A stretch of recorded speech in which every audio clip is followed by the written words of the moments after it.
Greetings, fellow armchair Imagineers. Jacob Weil here. And Blue Dragon 5. And it's time for thanks.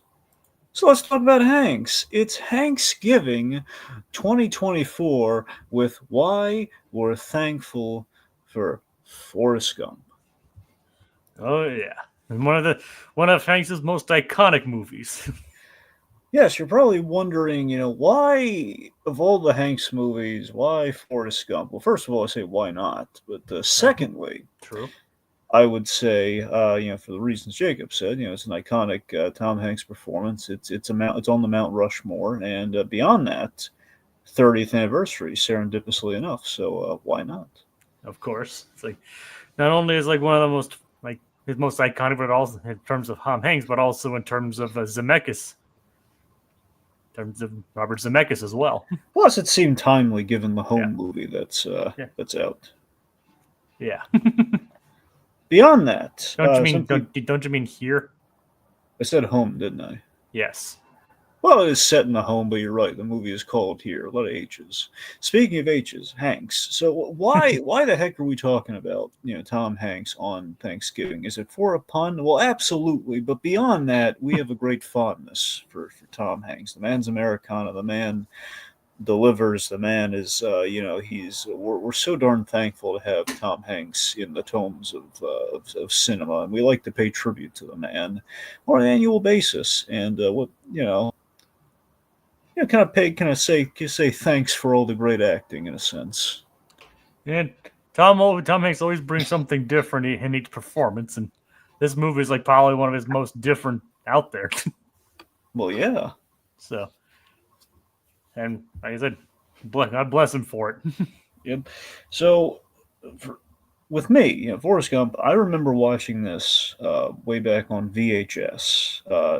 There was so much hype around it because I watched this probably a few years after, probably I don't know, maybe like little while after it was probably circa maybe it was the 2000s I saw this. I'm not entirely sure, but let's just say time had passed, but not a lot of time. So this is hyped. This is a classic. This is like one of the big Tom Hanks movies, and basically it was recommended, especially knowing how much I love Tom Hanks from Toy Story. It was kind of the main recommendation. Like, oh man, if you love him in Toy Story, you gotta see Forrest Gump. I mean, come on.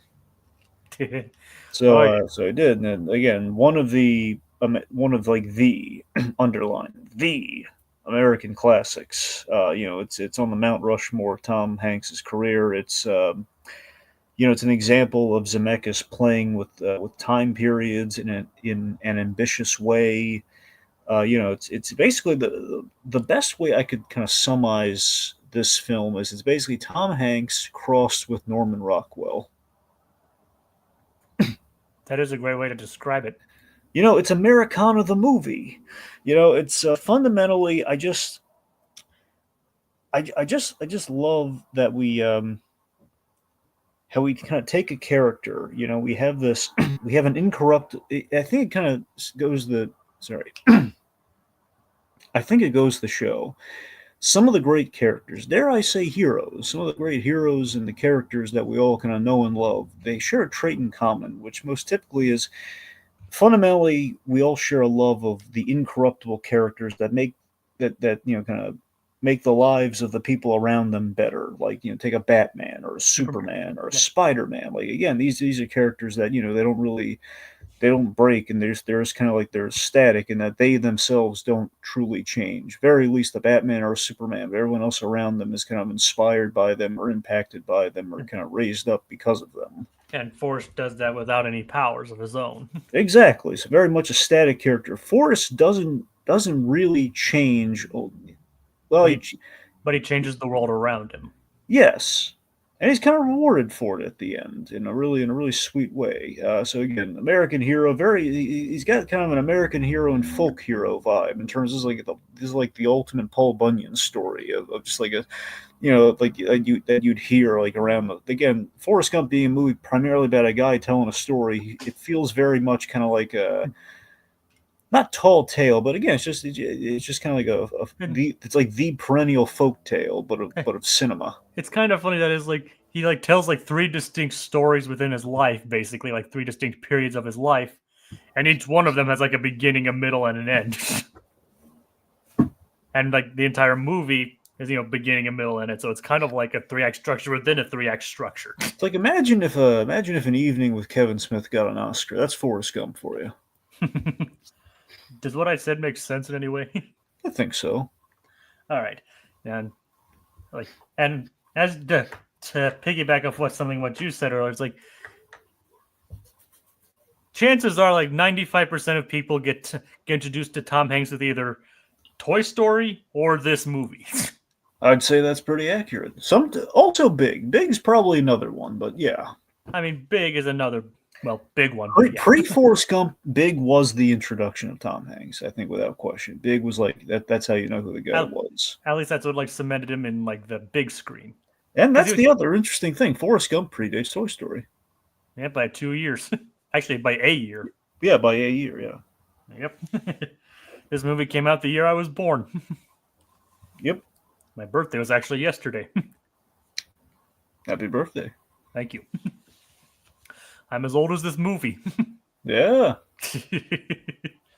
You've been sitting on that bench for a long time, Jacob. Oh yeah. So it's like I can't remember the first time I watched this movie.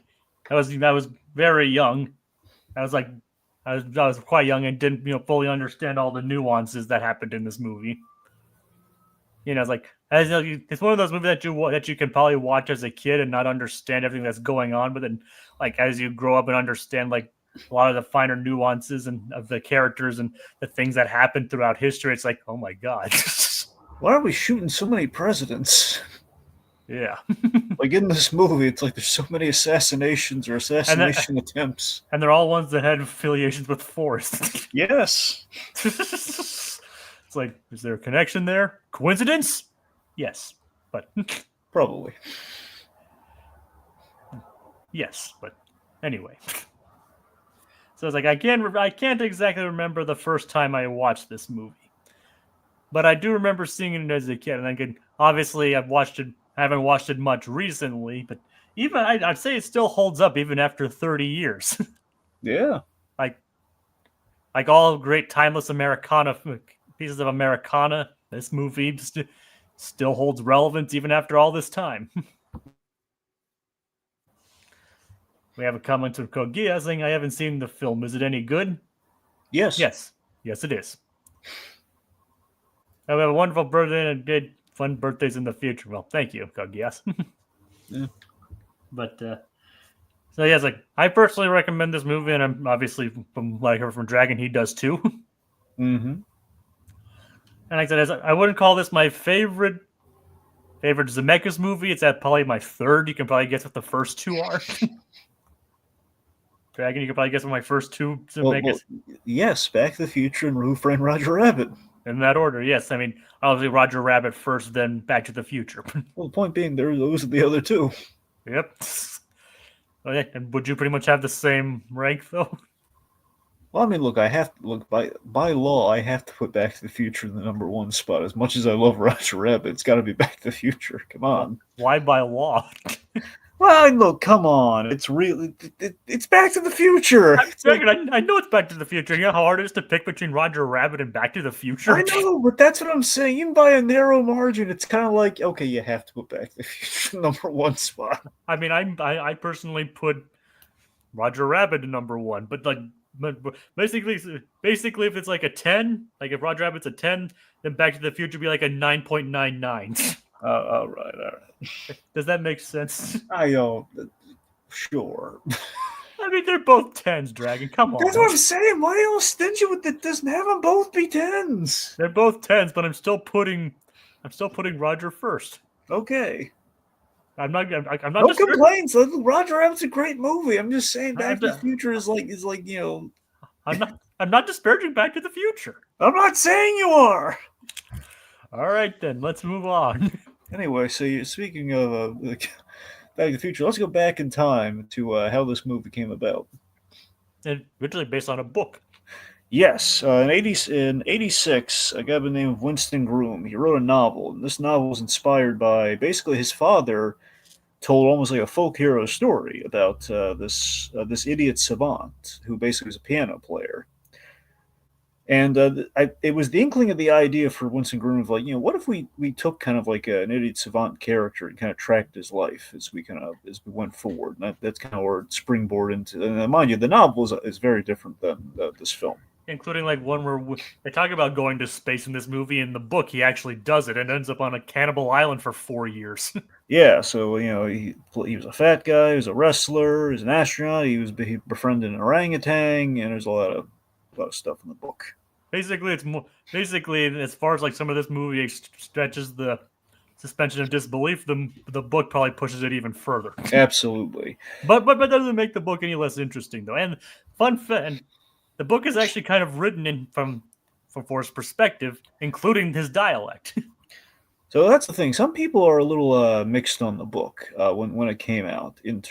Not just in terms of like some people like people in Hollywood, they weren't really like, oh, we absolutely have to make this into a movie. But one lady, Wendy Feinerman, she was a producer, and she basically she championed the project all throughout. Like she was the one who really found this and really ran with it because the movie kept getting shelved. It was like a 9-year development process because basically it got shelved a lot because the hardest part in adapting this into a movie. Because again, this is before we had like the advent of like, hey, let's really before the mini series and the Netflix series and just kind of doing it serialized really took off. This is only something you can only really adapt. You take a book, you turn it into a movie. And the hard part was like, how do you take a very episodic story and turn it into like a feature-length film? And they kind of did it with episodic nature. Well, that's the thing. So I'm saying that's why it kept people, in terms of adapting the script, it was a tough nut to crack. And the other thing that really hurt it in the development process was Rain Man. Rain Man came out, and that was like the big, okay, we had kind of a mentally deficient guy, in kind of a buddy movie. And, it very much is like, it kind of, I think in Hollywood's mind, they were looking at Forrest Gump in kind of a reductive way, and it was very much like, okay, this is literally the same thing. And to be fair, the Forrest Gump book, I know the inspiration was a savant, which is basically what we have with Rain Man, so I forget if the original script he was more savant-esque. So the point being, a lot of similarities there. Rain Man stole its thunder and go, well, we can't do it now. Rain Man did it. So got put on a shelf. It kind of shifted from Warner Brothers to Paramount eventually, and then basically where things started to take shape was Eric Roth took a pass at the script. See, originally by kind of in his contract and like selling the movie rights, Winston Groom, he had to take the first crack at the script, which again was pretty much he literally just wrote the book again in script form, which didn't really help anything. Again, some people being like, we're not thrilled with like we love the idea of the book, we're not thrilled with how the book reads, and again that kind of led to the shelving as well. But Eric Roth took a pass at it, and this guy worked his magic, and he basically he really truly adapted in terms of, like, the events were changed, the spirit of the book kind of maintained itself. A lot of the iconic lines, he basically took the lines that were in the book and he basically massaged them out to be kind of like a little more iconic, like life's like a box of chocolates. That's him. The stupid as stupid does. That is also him. As Little Blue pointed out. Yeah, I would wager a guess that Jenny and I were like peas and carrots. That's probably him as well. But you get the idea. Like a lot of the folksyisms of Forrest Gump were Eric Roth's doing. And though they did kind of change a few things, like added a bit of sentiment and took out a bit of like some of the rough, like sanded off the rougher edges of it, Winston Groom still liked the adaptation of the movie nonetheless. Oh, absolutely. I mean, he loved the end result too. I mean, he came back into a sequel and everything, but we'll get there in a hot second. But anyway, so Eric Roth, he worked his magic. He kind of helped it adapt and really kind of let like the core essence of Winston Groom's idea shine, and kind of got a lot of people on board. And like the script really did sell a lot of people on it, including so we had Sherry Lansing, who basically ran Paramount, and this she kind of runs it with a tight fist, and she originally had Barry Sonnenfeld direct. I just finished Sonnenfeld's book where he talked about this. So Sonnenfeld, the guy who did Men in Black and The Addams Family. This is him coming off of The Addams Family. He before this he had done cinematography, great cinematography. He was the man knew his way around the camera. He did with several Quentin Tarantino movies. Yes, well, Coen Brothers movies as well, but yeah. I don't know if he actually worked on Tarantino's stuff. Yeah, maybe you're right. I think I got I my. think you're thinking of Coen Brothers. He was a Coen Brothers. Raising Arizona was the big thing that he did, and then he went on to do stuff like Throw Mama from the Train, which he befriended Rob Reiner, and then most critically for this, the movie Big. So Sonnenfeld's he was set to direct this, and he actually looked at it and he suggested Tom Hanks because they worked together on Big, and he saw Tom Hanks would be really good for the role, and he even suggested. It sounds like Sonnenfeld may have been responsible for the whole runner idea. The idea of like, okay, we don't want to make him a fat guy. Even if we did make him a fat guy, he would through all the running. He basically logically he can't be a fat guy because he's going to be doing a lot of running in this movie. So that was kind of the idea.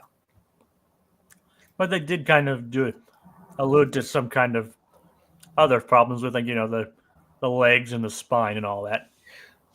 Well, sure, that's what I'm saying. So initially, that was kind of the that was because that's mainly Sonnenfeld's contributions anyway. So Sherry Lansing historically has always kind of screwed around with Sonnenfeld on projects, but more specifically, Sonnenfeld's agent basically put him like Adam's Family Values. You got to make a sequel to your big first movie. You got to do it, Sonnenfeld, and so he wanted to do Adams. He basically chose Adam's Family Values over Forrest Gump, and kind of left it and ended up in Zemeckis' lap. And afterwards, there were a lot of regrets because this went on to win like 6 Oscars, including Best Director and everything. And he was kind of responsible for getting Tom Hanks on the project, so he didn't get a lick of credit. Like hardly anyone knows Barry Sonnenfeld was involved in the making of this film, but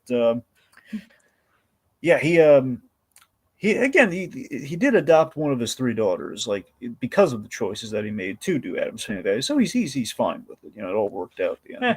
And of course, people would eventually know him for something else. Yes. Of course, that being Men in Black 2. Well, Men in Black also. Yeah, yes. Yeah. I was joking, Dragon. Come on. But anyway, so but I mean, and to be known as the guy who gave us Men in Black, I'd say that's a good compromise. Yep. Again, that's another cinematic classic right there. I mean, saying that could stand shoulder to shoulder with Forrest Gump, one could argue. In a very different way, but well, yeah, I'm just saying in terms of if you list out like all the film classics, I'm saying on a shelf they would occupy. One end of it you have Forrest Gump, on the other end you have Men in Black somewhere. I mean, Men in Black's a fantastic movie too. That's what I'm saying. It's like a perfect film, so it would have to be on there. Of course. Anyway, so like I said, he came around. Yeah. Okay. So Tom Hanks, because of this, he's looking over the script and he's falling in love with it. So is Zemeckis. And basically, Zemeckis really fell in love with it because the narrative structure, the idea that this film didn't have a villain, it didn't have like all the tropes that you'd really seen in movies before. Just the narrative structure was very different. So it was really drawn to the project, for that. And I think subconsciously, the way it played with kind of like time and going forward in the story, again, kind of like led into some kind of tendencies that he'd like to explore in his work. Mm-hmm. Anyway, so he's on board, even so much so that Tom Hanks, because again, Sherry Lansing, very tight-fisted with the budget. They even put up their own money to avoid the film getting shut down many a time. Because there was the threat of that. The threat of like, okay, the movie's not coming around. Like a lot of choices. Like, really, he's going to talk like that in the whole movie? Like, no. And it's like, no, we're sticking to our guns. We've put our own money up to make sure this film doesn't get shut down. So this was truly a passion project for him. And also took a percentage of the gross. Yeah. Instead of a straight salary. There you go. And it went on to gross $600 million. Yep. It's the tide that lifts all ships. Pretty much. So young Forrest was actually very key in the making of this film. Michael Humphreys, he was a green actor. He basically never acted before. This was his first gig. And this kid was the key to unlocking Tom Hanks' performance. Because Tom Hanks was kind of struggling with, like, how do I make this guy sound? Because a lot of people were afraid he's just going to be like Gomer Pyle. And, Tom Hanks was with a Southern accent. And basically, he mirrored his performance off of the kid, so that's why it seems so seamless. You look at the movie chronologically. Yeah, he modeled his performance after the kid, especially so the kid wouldn't have to like take any dialect lessons too. Yeah, that too. So it's Tom Hanks being all around good guy. Yes, that's why we give thanks to Hanks. I always heard something really sweet. Frank Darabont, he always had this really nice story when Tom Hanks was working on Green Mile, where all the big Hollywood guys, many a time they won't. It's not coverage, but basically, if you're doing a scene where you're basically cutting between two people having a conversation, like John Coffey and Tom Hanks's character in that film, Yeah. you would have you'd have Mike Clark Duncan giving this amazing monologue, and he could just basically be giving it to no one on the other side or someone, whoever basically to no one. But Tom Hanks, he was there, and he actually gave him like a full on performance, like on the other side, like reacting to him like he was in the scene and everything, not just like when he's reading the lines off to him to help him out. Where again, a lot of these big Hollywood guys, they're not going to do that. They're like, I have so many better things to do. I'll be in my trailer. Tom Hanks did not do that. He was he's there providing as much support as he can to a scene partner. Yeah, he's a good guy. Yep. Anyway, let's see. Okay, so all the narration, in fact, for this film done on the bench. I mean, they're not putting Tom Hanks in a booth like reading, like doing the Anthony Hopkins thing from How the Grinch Stole Christmas. Like, he's not like going in for like an hour and just doing the whole movie, like just for all the voiceover, narration. Tom Hanks is like everything you see him sitting on that bench and telling that story. They basically had 3 days to shoot at that bench, and he basically narrated the whole movie from there. That's impressive. Oh yeah, I mean they might have done. I imagine they might have done some ADRs, some pickups, like if they needed like to fix anything, like booth. But essentially, like everything is like he's yeah. Especially if they were filming with traffic involved too. Well, yeah. All right, so ILM and Ken Ralston, these are the guys that worked on Back to the Future and Roger Rabbit. They broke new ground with the kind of the splicing of footage, this early booth screen technique in which you could basically drop Tom Hanks into the old archival footage, which they painstakingly went through to find what they needed. Where they could seamlessly have him shake hands with John F. Kennedy. Yep. Again, nowadays it seems like, oh, isn't that quaint? But really, it was groundbreaking and still pretty impressive. I mean, looks seamless, like he was actually there. Yep. So even John F. Kennedy, JFK even heard that this movie's being made. Okay, I gotta get in on this. like 20 years later, like 30 years later, it's like, I hear this movie's gonna be made one of these days, so I might as well get in on it now. Well, that's the thing. It's like, oh man, I love Big. I gotta be in this. It's like, but sir, the movie doesn't exist yet. I'm sorry. Who's the ex-president here? You are. Are you gonna argue with me? No. At that point, he'd be the current president. Okay.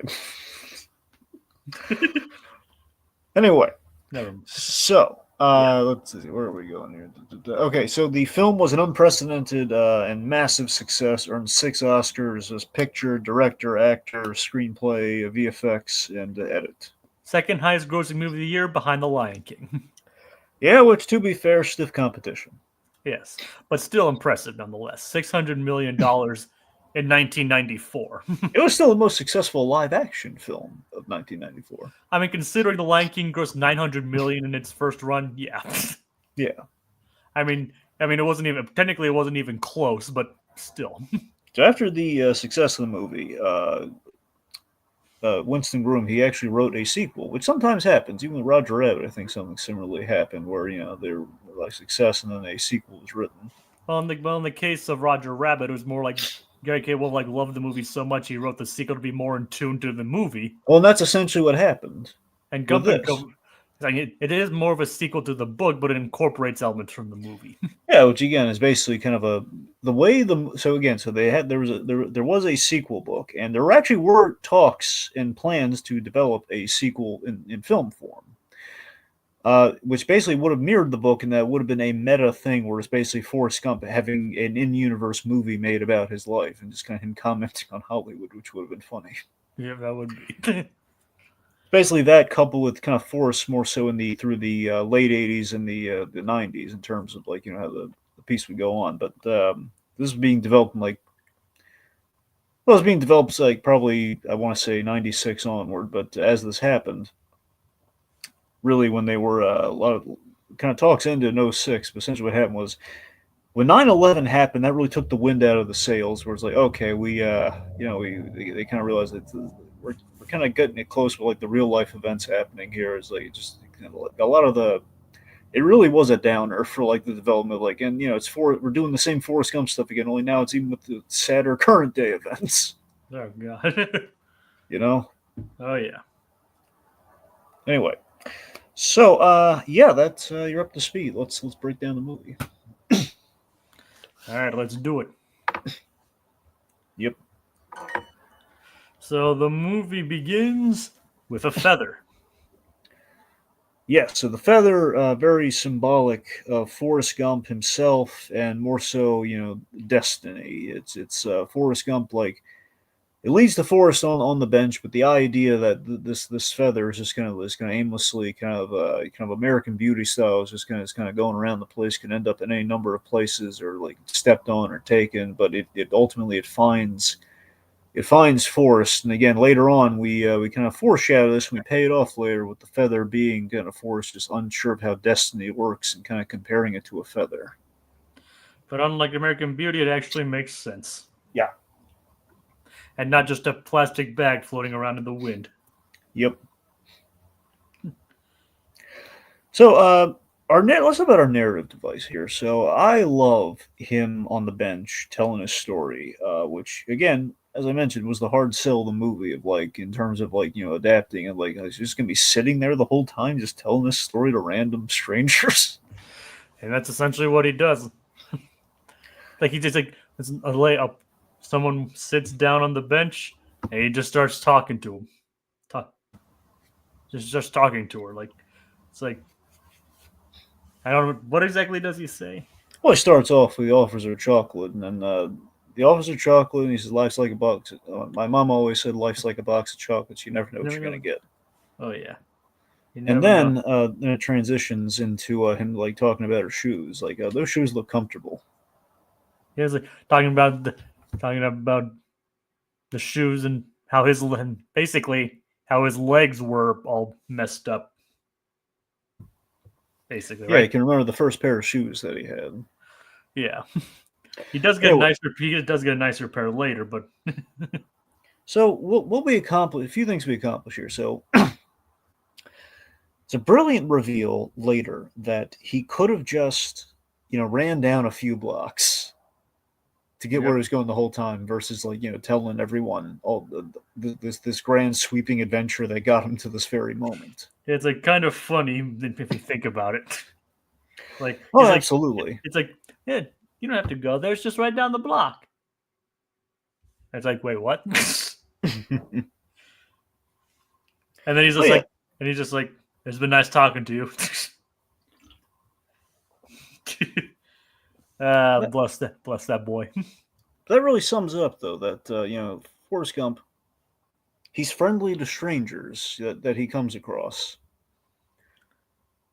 Mm. It's the other thing. He can meet anyone, and he can kind of strike up. Kind of like just being himself. There's like a genuineness that comes out, and just kind of a personability, and all these people are kind of like investing and listening into the story. Albeit the first lady, out of all of them, she seems the least interested, frankly. But aside from that, He's like the relatable everyman. Like they probably see some of themselves in his story. absolutely. But yeah, that's that's really the charm of it, right there. It's just this really, again, I kind of, when you watch it for the first time, it is a bit of a hard sell looking back on it, like realizing like yeah, he just kind of randomly kind of strikes up a conversation, just keeps going, and why is he just, you have to imagine somebody's like thinking, man, is this guy ever going to shut up? He just keeps going and going. But Apparently, again, he's so likable, people don't have a problem with it. yep. I mean, he's just friendly to everyone except there are only a few people that he openly like gets violent with or aggressive with, and they all have a common thread. Oh yeah.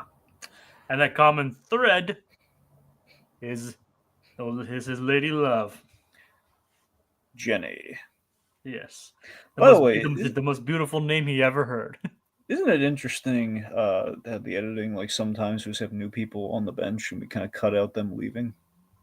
Yep, like we never actually see them leave. Some people we do see leaving, but sometimes like people like it because we zoom out and say, "Oh, it's somebody else." Somebody else sat down. Like nobody got the complete story. But it just adds, yeah, that's the thing though. It adds like passage of time and just kind of adds like the episodic nature of it, where people are just kind of coming in fresh to a certain part of Forrest Gump. And I wonder if 30 years later, anyone's had like watch parties where like, okay, we're going to mirror these people on the bench. So we're going to have a screening of the movie and we're going to bring in people like during only specific sections of the movie.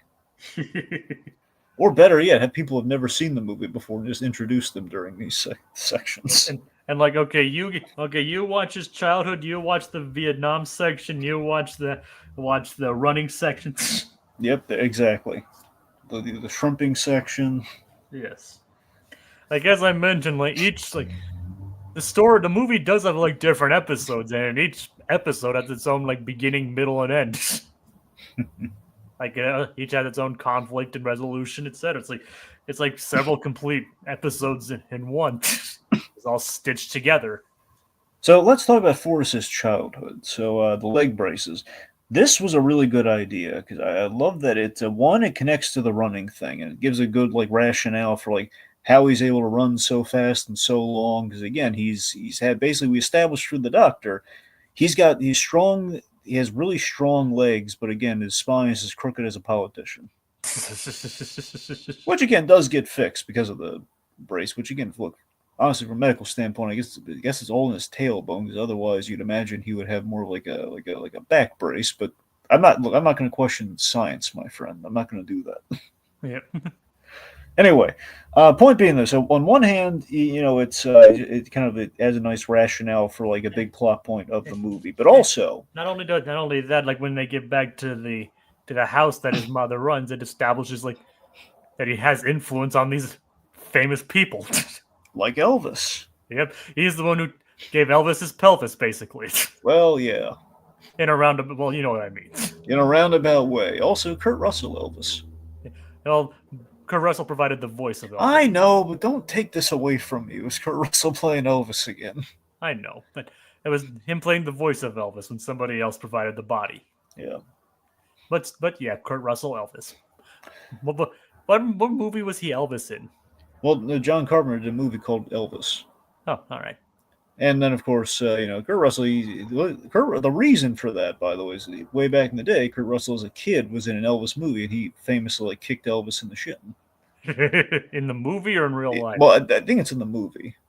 Like he didn't actually kick Elvis in the shins. Well, I mean, I think he did when they shot. I think he kind of. I mean, but he didn't like do it out of malice. Well, no, not out of malice. No. That's what I was trying to get at. That's the thing. I'm pretty sure it's a scene in the movie where he kicks him in the shin. But there's like every time they bring this up, it's always like a photo of him kicking Elvis in the shin. So I would hope it's not a behind the scenes thing. Of, man, maybe it's just a bratty kid on the set. He's kicked him in the shin. Then he ends up playing him in the movie, and then later on he'd play all these permutations. I think he played like an Elvis impersonator another time in this movie about like an Elvis heist. There's I'm blanking on the title. And then there's Bruce Campbell and Bubba Hotep. Yeah, but yeah, It's a different kind of Elvis, but still. very different kind of Elvis. But anywho, And of course, as we all know, as we mentioned, Elvis isn't dead, Dragon. He just went home. there you go. Barry Sonnenfeld taught us that. Yes. Okay, let's see. What was I getting at? All right. Like, Anyway, like establishing like the leg braces and the fact that he has influence in all these amazing people the people that went to influence history, basically. yes, and visually, it's a great symbol of how Forrest is held back in some way, but he's has advantages in other ways. In which it's the fact that again he's seemingly he's held back, and we visualize the mental handicap here. But again, as we see, that handicap doesn't hold him back at all. It just gives the visual and kind of first impression that there's something off of him. And not to mention he breaks through those braces too. Which again, as a kid was my favorite part of the movie as a kid because I like the miracle scene where he's running and he breaks out of the braces. Like, oh my god, it was so emotionally involved in that scene. It was like, oh man, he broke out of those just mid run Because of the bully chasing after him and Jenny. Yes. And why did he run? Because Jenny told him to. Exactly. Because she told him to! Now, Forrest, run because I told you to. Yep. Nah, Jenny's not evil like Plankton is. Where would the... I gotta be honest, where would the Flash be without Forrest Gump? Because one of the iconic lines is "Run, Forrest, run." Without that, we don't get "Run, Barry, run." True. Anyway, so let's talk about Sally Fields. Sally Fields, she is very pivotal in Act One of this film, playing Mama Gump. Yep, we never actually learned her name. No, we don't. Honestly, wait, yeah, we don't see her. We don't see her head since. We have no idea what her first name is. Nope. Just Mrs. Gump. Yep, that's all we need, though. She's Mama. Yep. Yeah, man. It does give her although it had Forrest, it's a love. Forrest is a great name. The reason why she named him Forrest, though. Yeah, that's the thing. So here's a I have a headcanon thing for it. I wonder what you think of this. I've never been able to talk to anyone about this part. The first lady on the bench is an African American woman, and I have to imagine Oh no. when Forrest tells her the story. I mean, it's essentially when we check in with her, it's like, okay, so he mentions in the course of this conversation, he mentions that his namesake and his ancestor was essentially the founder of the KKK, Yeah. and basically his story ends with like the assassination of the Kennedys, It's just like, including Robert Kennedy. oh jeez. So it just and this Like someone shot him and then shot his younger brother, but he was not in the same area as him. Yep. It's like, And also like the whole integration, like the integration of the Basi- Alabama college thing too. This is all in her section of story. I have to imagine, what is she feeling during this story? basically, if you're a president, do not meet Forrest Gump. Oh no. Otherwise, it'll lead to disaster. Because here's the thing: as a kid, I never really read into it. But then I look back on that. Do you think she cops an attitude with the whole? He's like, is that this bus? No, it's the number 4 bus, and she just walks off. Is that like is that her saying, yeah, it's the number 4 bus? I'm getting out of here. It's like, we have Burning Ezra talking about he likes to bull in the same universe. This, Back to the Future, Roger Rabbit, etc. Yeah, I mean, I can. There's nothing saying that couldn't happen. We have to take a weird stance on cartoon physics if we accept that logic. But aside from that, Back to the Future could totally be in the same universe. I can just hear my headcanon just now. Yep. Yeah. So so yeah. Dragon very well could be. I don't know if it's like you. I think if she really had much of an issue, she probably would have left as soon as he mentioned why he was named that way. Well, there's got to be some curiosity. Oh my god! I mean, he explained descendant of the founder of like this horrendous hate group. He explained it in an innocent way, though. That's what I'm saying, though. It's like this is what's amazing, though. Forrest Gump, with his namesake, he's got such a negative, horrible namesake, and yet Americana, again, it's also kind of a symbol of Americana, that there's a lot of shady, terrible things in our past. But, there's still hope. There's optimism. There's Tom Hanks. There are things to glom onto. We still get Forrest Gump. Yeah. That's what I'm saying. Forrest Gump, he took a horrible name and he turned it into this very earnest, very just like, is very disconnected, very like self-effacing, just kind of, It's like that's one thing I definitely didn't remember from watching it a long time ago. And I saw, I was like, oh my. But you know what it also does? It also gives us like an innocence with Forrest, where he just he's not connecting the dots on, he doesn't get racism because it's a stupid concept. And again, the idea that we have the whole gag of the movie is that we have a character, he's been labeled stupid, but he's not stupid. He's just, he's pure. That's the thing. He's more pure than he is stupid. And because of this, he doesn't really get the concept of racism. Because again, it is inherently a truly stupid concept. Uh-huh. Am I making any sense with that, or are we just saying, just to move forward? No, I mean, it makes perfect sense. Okay. I'm not just trying to shove it or anything. No, I just want to make sure. Like, that's not disparaging on you, Jay. I just want to make sure, like, I'm making a coherent point there. I don't know. No, I mean, trust me, your point is very coherent. Okay.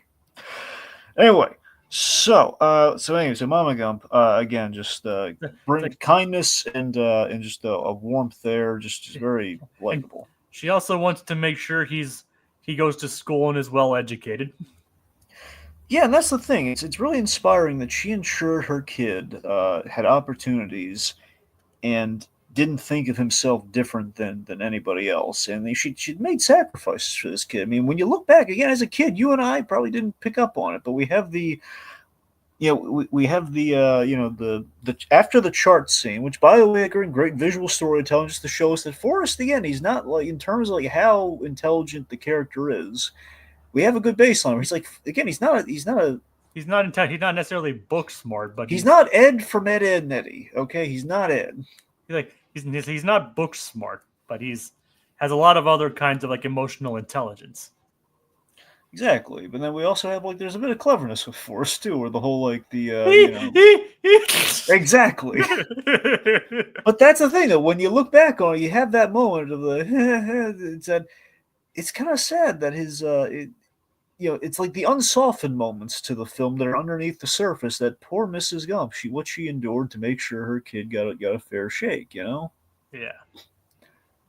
But again, Sally Field, she brought your mom really cares about your education. You don't say much, do you? I love, by the way, it was a really good choice just to have him making that noise and not like basically when we heard from the window, we only heard the guy doing that, not her. It would have been wrong. It'd been the other way around. Yeah. Yeah. It's a good choice. Yeah. Anyway, so so we have the bus. I love we have like kind of 3 acts with the bus if you think about it. So Act 1 with the bus, he meets every time during these bus stop scenes, he has these lifelong friends, which of course also correlates with where we are in the first place. Think about it, the through line with the bus. Period. Forrest, he's telling this whole story while waiting for a bus, because all these significant moments in his life have taken place at a bus stop. So you're a sucker for the mundane, so this movie probably like sings right to that part for you. Well, absolutely it does, Jacob. But it's just really special that his first friend he meets is Jenny, and later on it's Bubba, and then by the end it's Forrest Jr. If Jenny let him sit next to her on the bus when nobody else would. Yep. Same with Bubba later on. Yep, and again that's how he makes the lifelong friends. I love that as like the runner. With the exception of Lieutenant Dan. Well, that's true, but still, I'm just saying for like that. Look, as much like, Lieutenant Dan grows into being a great friend to him, so Bubba's like the best friend. I know, it's like Jenny's the girl next door, Bubba's the best friend, and Lieutenant Dan is the grouch who becomes a friend. Yeah, basically, and Forrest impacted all their lives in a positive way. Yeah. For the most part. He and Jenny were like peas and carrots. And I kind of interesting how he went with peas and carrots instead of like 2 peas in a pod. Yeah. Which I think is a pretty interesting way to put that in, probably pretty creative. But that's the thing. So Zemeckis, he found it very important that Forrest Gump not be a cliche, that he doesn't act stupid, which he doesn't in the movie. He's emotionally very intelligent, like he's got a very pure heart, and he's got like a tunnel vision focus, like it's not he doesn't pick up on the subtleties, but that doesn't make him, he's not an idiot. It's like it took him a while to understand what's going on with Jenny and her dad, but yeah, that's the thing. He knows it, but he did actually manage to get her away from him. Like he's there for her, and he's making sure she's safe.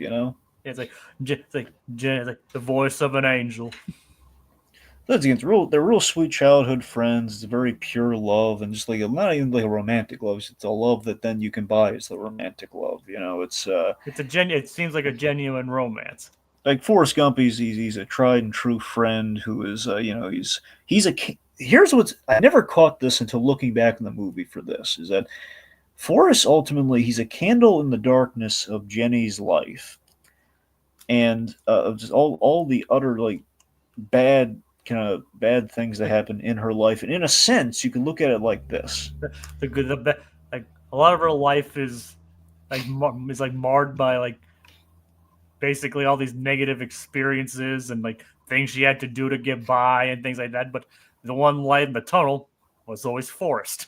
But here's the thing I never thought of is that Jenny basically goes on the anti Forrest journey in this film. Like she makes all the opposite choices that Forrest does, and we see the path that it takes her down. So she's very much kind of like Forrest Gump's opposite, which is probably why they in a sense, which is why they make such a strong, compelling pair. Yep, and she's actually again she's the one who compelled him to run, Yep. which then led him to get discovered by the football team. Yeah, like she sends him on the journey, and again, like she goes on kind of this her own personal journey. Is basically, if Forrest were not blissfully ignorant, possibly he could have gone down a path that Jenny did, for all we know.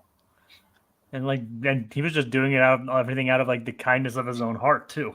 Exactly. just because it was just because everything was working out for him too. It's like he just wanted to run.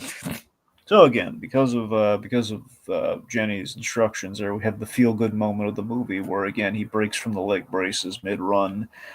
You know the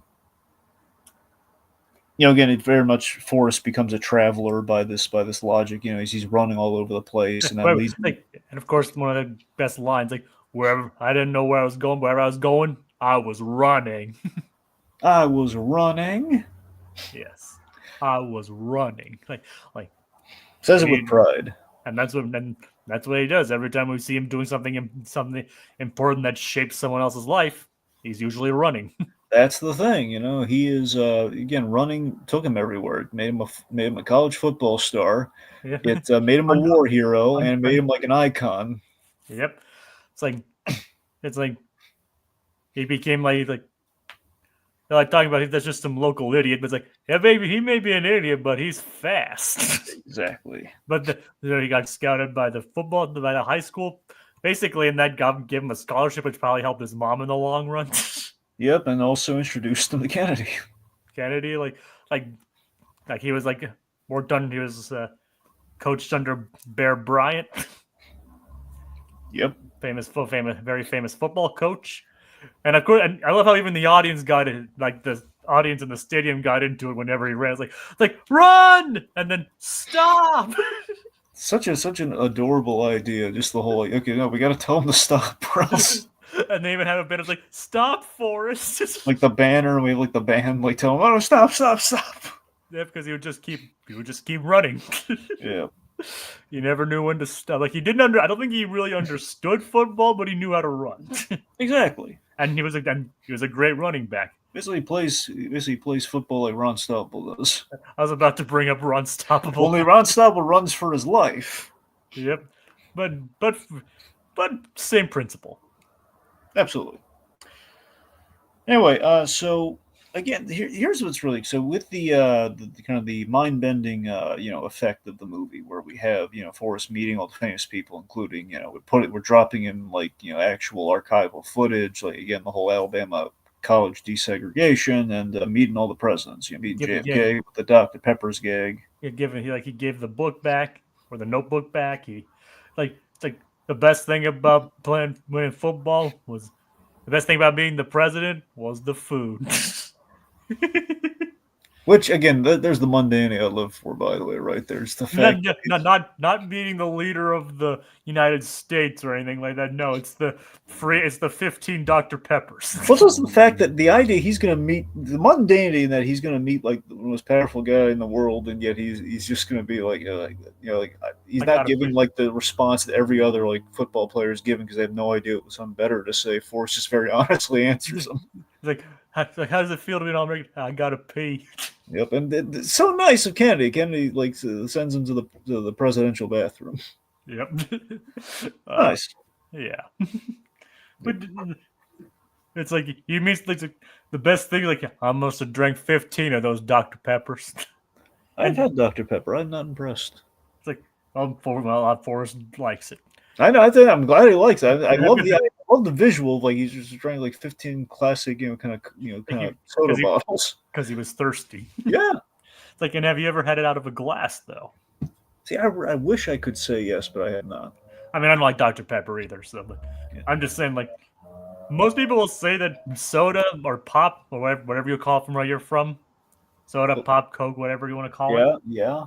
is usually tastes better when it's out of a glass. I believe that we have Like, like collectible like glasses where you have like the old Coke bottle glasses, but that's what I'm saying. Like we don't can't really find them easily. I'm saying those are like collectible things now, but back then I imagine it'd be great. I have a dollar store pretty close to me that sells glass bottle Coke.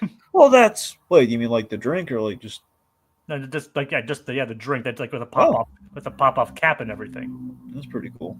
Yep. In hindsight, I should probably, maybe it's not as hard to find because now I'm thinking back, and I think my local drugstore, I think they kind of have I don't think it's always stocked with Coke. They have like kind of some glass bottles in there. So who knows? Maybe. I mean, glass drinks are a bomb. Well, yeah. I mean, I kind of wish I tried one, but it's like, well, I mean, you can always do it later. Yeah, maybe. Yeah. I mean, it's like, but food tangent aside, there are some good food. There are some good food. So then we have like him meeting other people like LBJ,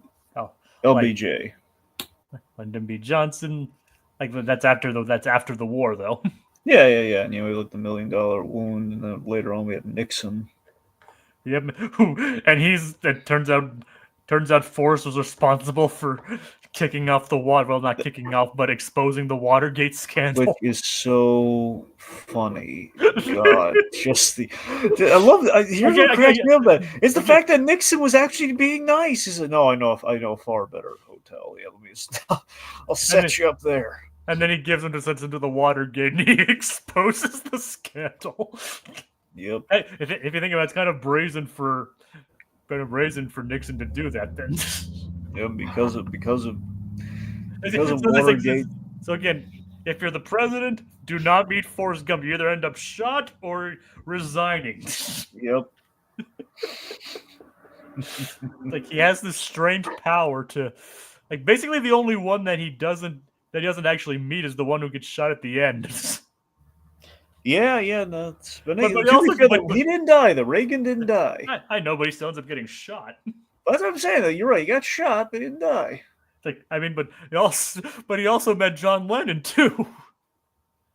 All right, okay, fine. All right, fine. He's a bad luck magnet, or he's a bullet magnet. It's like the famous people he meets and they end up dead. See, if you were there with a Kevlar ping pong, though, he could have a ping pong paddle. He could have saved them. Yes, we're getting a bit ahead of ourselves at this Yes, point. we are. Anywho, let's see. The point being, he goes far.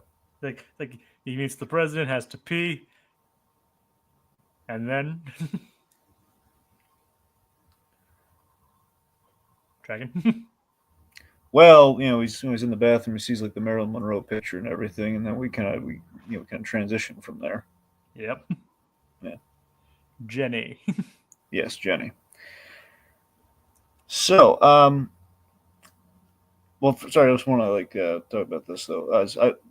Setting wise, I love that they're really in the mindset of making this film. They really it's something kind of trippy where it's like even today it's like Forrest Gump was like our parents' movie. It was very much like that's our parents' experience growing up, and that's kind of what was the strive. That was the trippy experience they're making the movie. I mean, literally, because kind of literally in a way. I mean, he was probably born earlier than our parents were, at least my parents. Yeah. But I was born in '94. My mom was my age when this movie came out.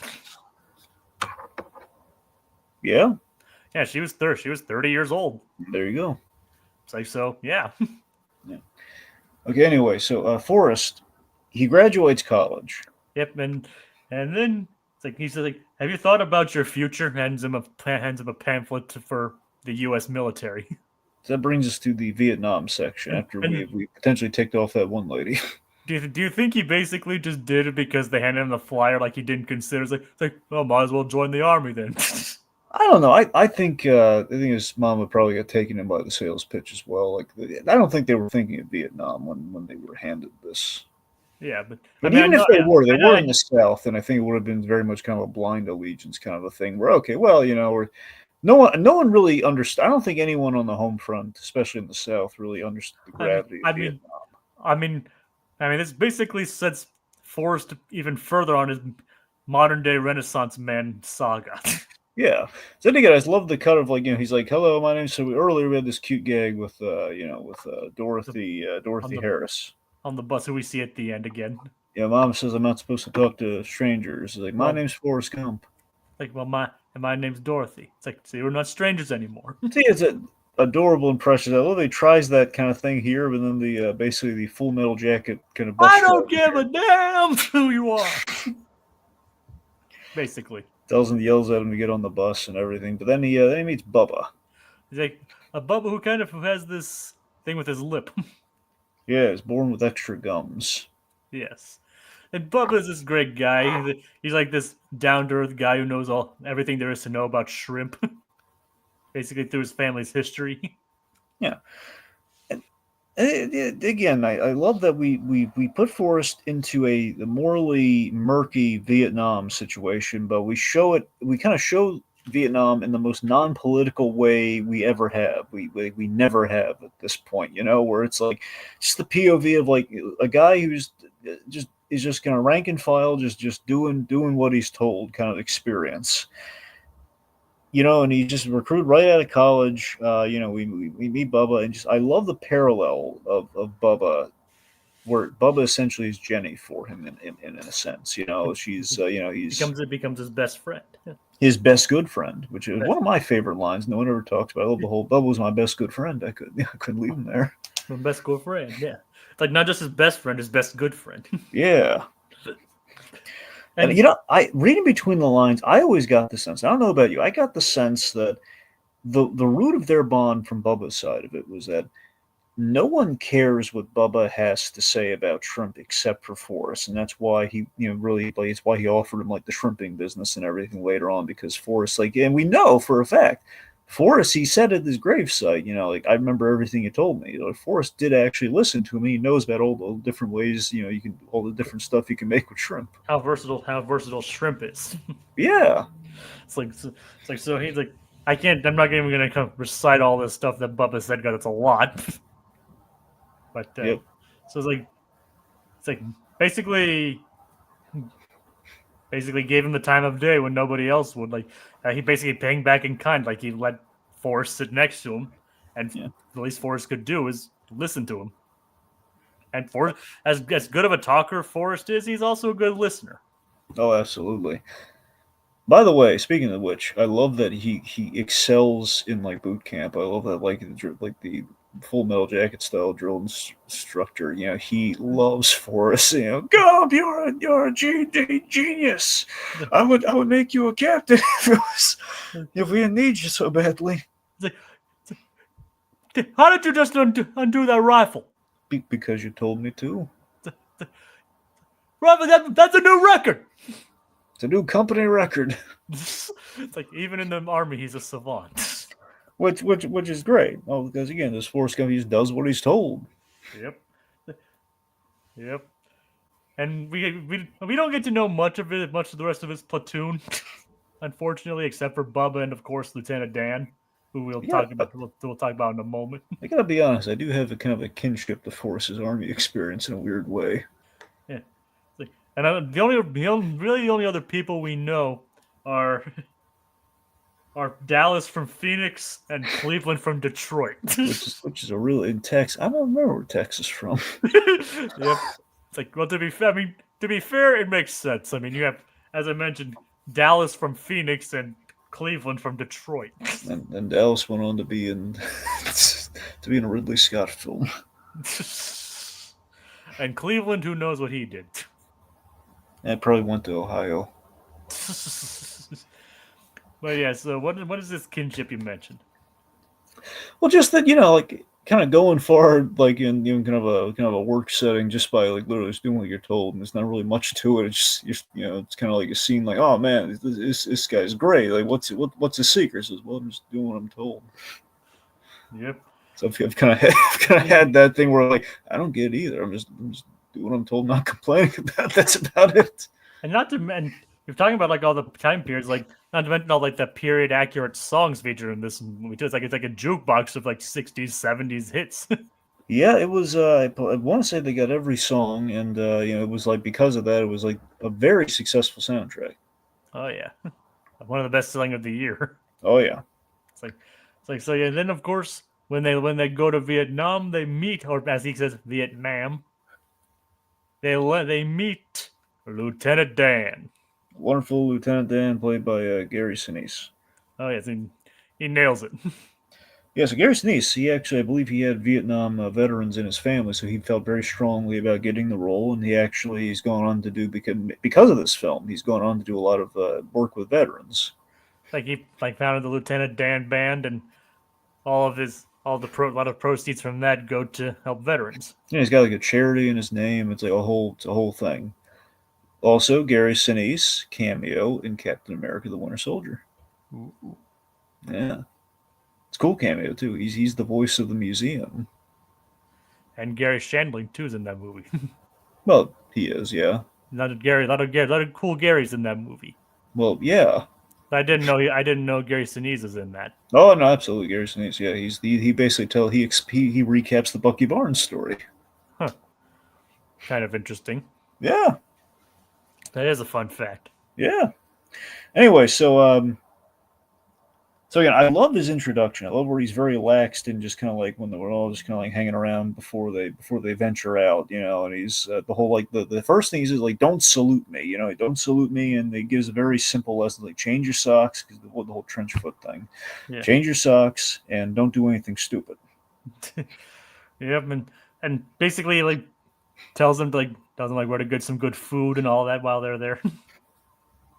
Like he shows himself to be a reasonable guy. Yeah, look, he's not like the hard as he's not the hard as nails guy you'd expect. And what's interesting about it, you could read into this potentially, is that we have this great thing where he is convinced he has a destiny to die, and because of that, he's very laissez-faire. What? Mainly because of his history, like if his family member of his died in every American war. So that's the thing. So because of that, he thinks that he has a destiny to die, and because of that, there's kind of like a laissez-faire attitude towards I'm going to do my duty. I'm going to die, and it's I'll die and going down doing it. Hopefully, I'm going to save my men, and then I'll die. and then later when Forrest saves his life, basically we have like since we just talked, I'm gonna bring up the Incredibles again. Like you didn't save my life, you ruined my death. Exactly.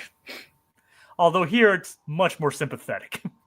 But again, it's such a wonderful idea that this challenges everything, his whole worldview, when Forrest saves him, and ultimately in a good way. But in the moment, like he's devastated by this, and it's the whole thing of like, again, even a hero can be stupid, by just kind of like the approximation. Everyone's like, saying like calling Forrest stupid. In this case, again, he'd have to be stupid to do something heroic, and just kind of not doing it intentionally, but doing it because it's the right thing. It just kind of felt right in the moment where he was looking for Bubba, and along the way he found all of his other injured men. He basically saved his whole platoon except for Bubba.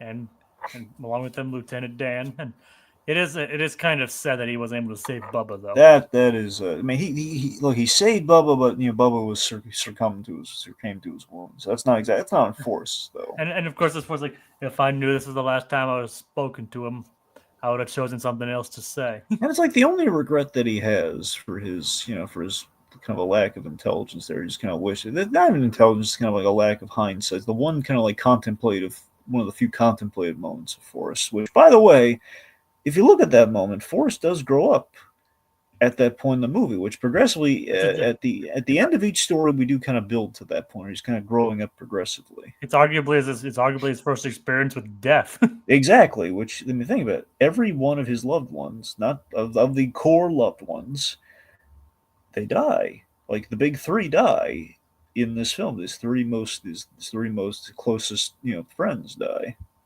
his his mom, his lover, and his best good friend.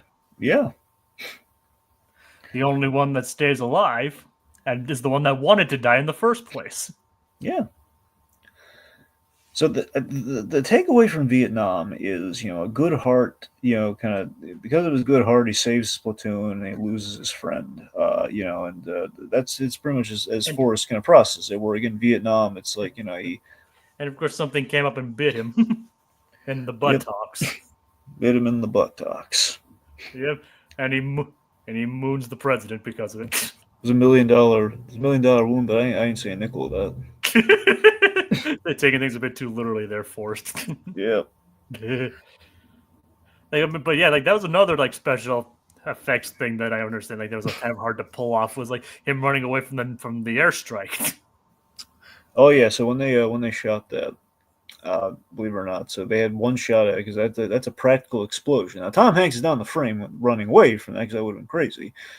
Because that's basically like an Apocalypse Now style effect. Because essentially they blew up all that. So that basically the land they shot at was turned into a golf course. That's why they essentially were demolishing that into a golf course, which means they only had one shot at like an actual explosion because that's them turning it into a golf course. But when that happened, Zemeckis was in the bathroom. So he missed It's like the most important, like risky shot of the movie, and it was like, okay, well, I'm gonna be right back. I'm gonna use the bathroom, and I guess someone just hit the button either by accident or like just forgetting, like, wait, where's Bob? Oh God! He came out. He was very upset, but thankfully it turned out well. Like he got to see the finished product. Yeah, but not the way you want to learn that happened. No, but like it's like he comes back from his break. He comes back from his bathroom break and see something. I was like, wait, what happened while I was gone? Every time. Every time I go to the bathroom, this happens. Yep. Good thing there was. I mean, good thing it was. But regarding what movie came out last year, it's a good thing there weren't any dinosaurs around. Yeah.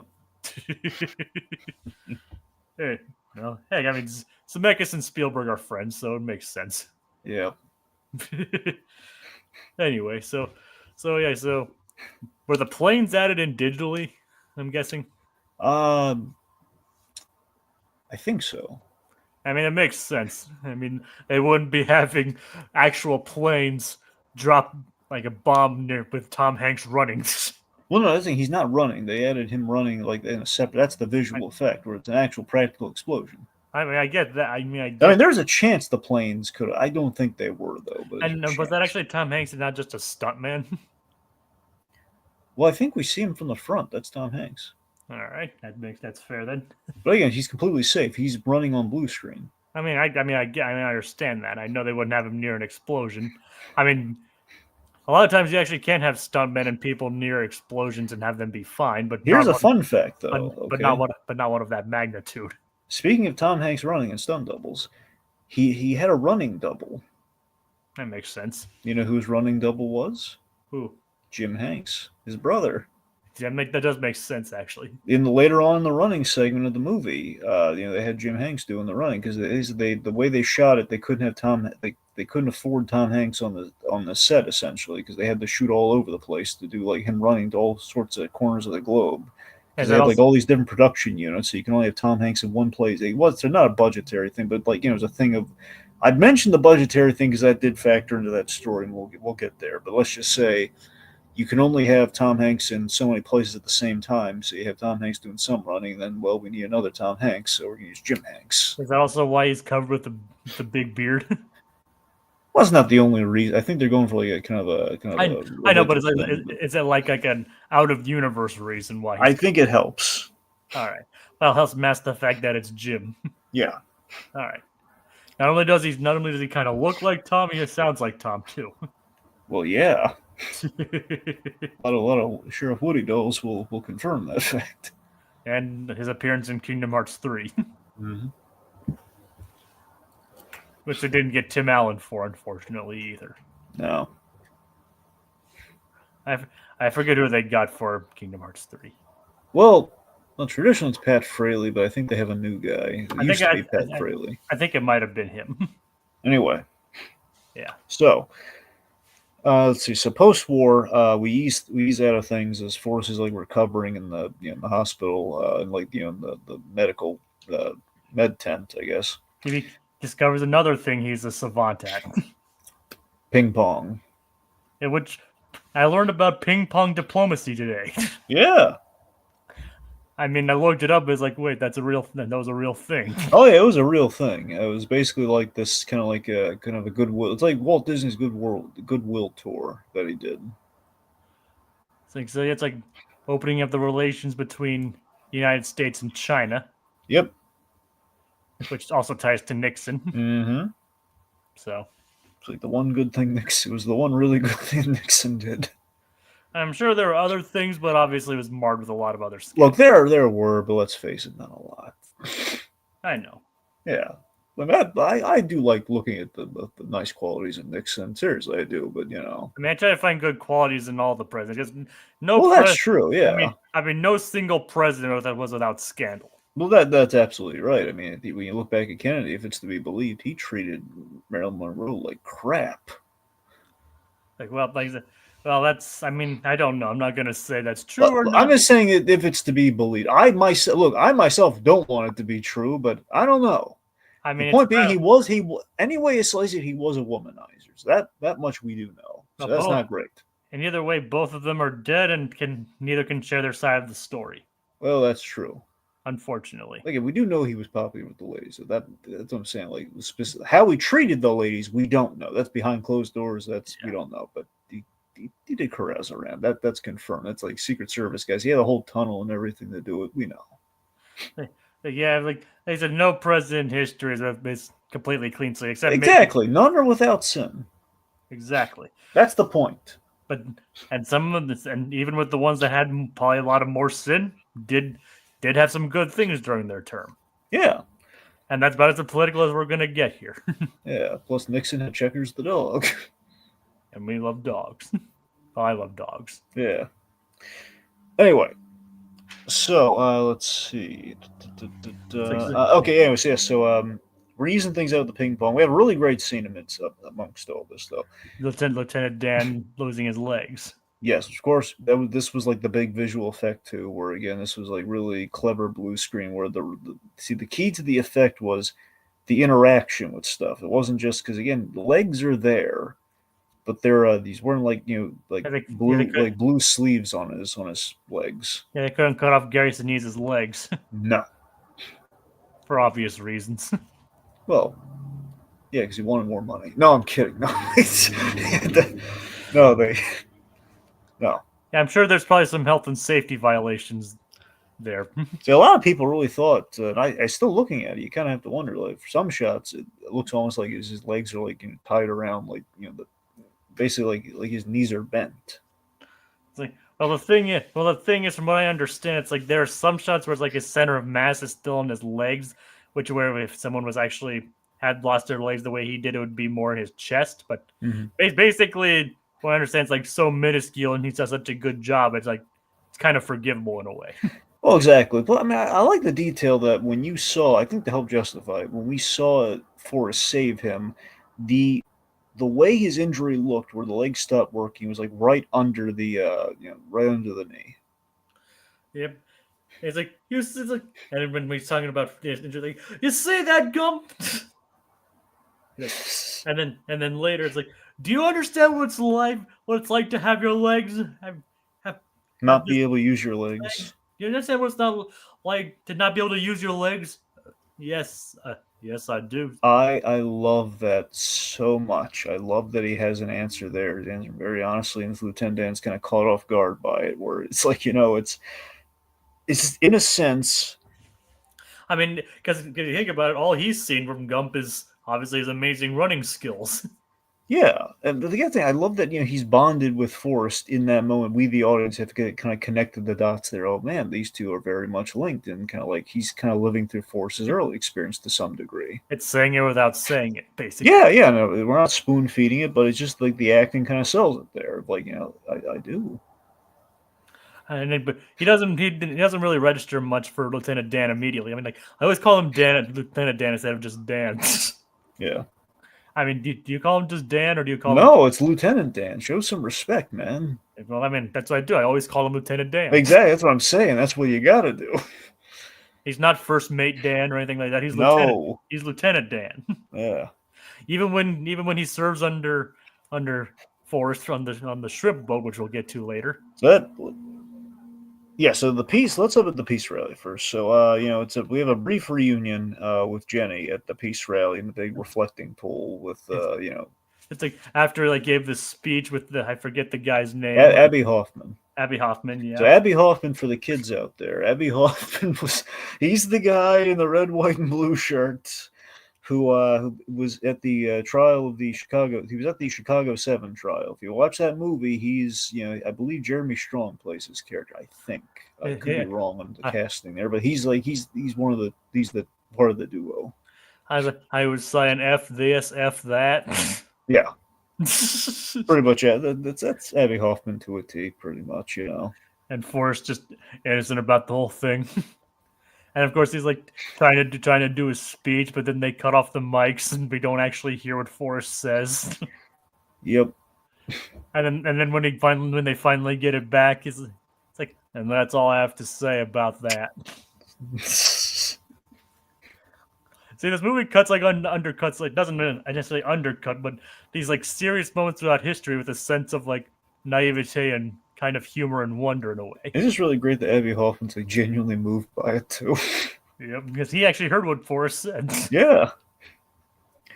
Anyway, so Forrest is, and then of course Jenny sees him from the crowd, goes into the pool, and of course Forrest goes after, and the crowd cheers. Yeah, because again, they're seeing like the soldier and the hippie get along, and it's like in the these walking in the pool, it's like the ultimate symbol. Like, man, this is the definition of peace right now. This is great.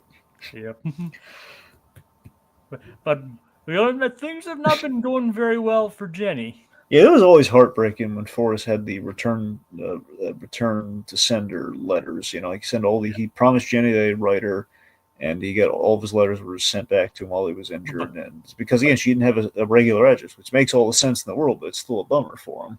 But he didn't find out until he got back. Yeah. But he never stopped thinking about her. Yep, and again, did what she said when things got dangerous. He ran. Yep, and he saved the lives of several people. That was really nice that he gave her the Medal of Freedom too. Because I got this to do what you told me. Was it the Medal of Honor? Yeah, you're right. I don't know. I swear to you, every time I think of that medal, I keep saying Medal of Freedom, but you're right. It's Medal of Honor.